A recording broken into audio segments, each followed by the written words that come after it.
Thank you, Madam Speaker, and Minister Hajdu over here. Good to see you again. You likely know where I'm going to head.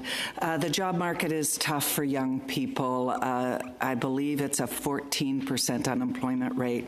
A recent study by Mental Health Research Canada and Green Shield found that 82% of young people feel stressed about their career future. 30% say it is harming their mental health.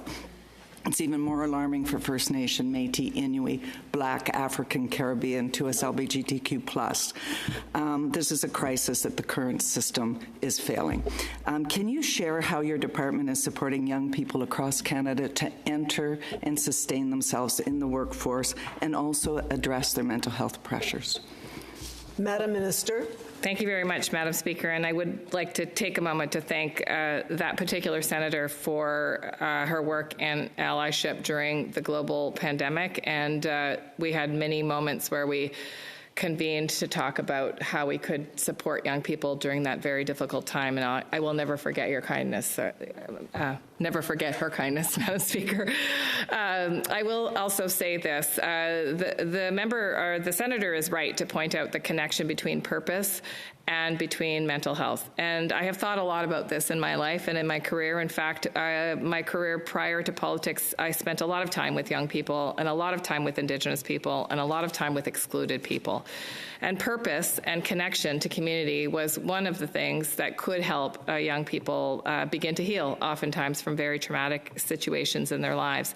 And that's why the federal government continues to invest beyond the labor market transfers to provinces and territories, in particular for the successful first experiences of young people, including those that are considered NEET, not in employment or in education. And we do this through a number of different measures. We have the Youth Employment Strategy, where we work with astounding organizations across the country, perhaps even the Kids Help phone line that works with young people to make sure they get that quality work experience. We also provide direct work experience through Canada Summer Jobs. I'm very excited to launch this year the Canada Youth Corps that will address young people wanting work in climate-related fields. Thank you, Minister. Senator Hay. Thank you. Minister, Canada's Employment Equity Act Review Task Force's 2023 report, a transformative framework, proposed long overdue reform, including adding Black people and 2S LGBTQI+ individuals as designated groups, updating terms like visible minorities to racialized people, and Aboriginal peoples to Indigenous peoples. Senator Bernard and I have a question on behalf of the equity-deserving groups who are waiting for action from the government. When can Canadians expect these changes to the Employment Equity Act?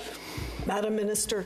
Thank you very much, Madam Speaker. And I do want to note that Senator Moreau has raised this on behalf of a number of senators that have asked about an update on the Employment Equity Act.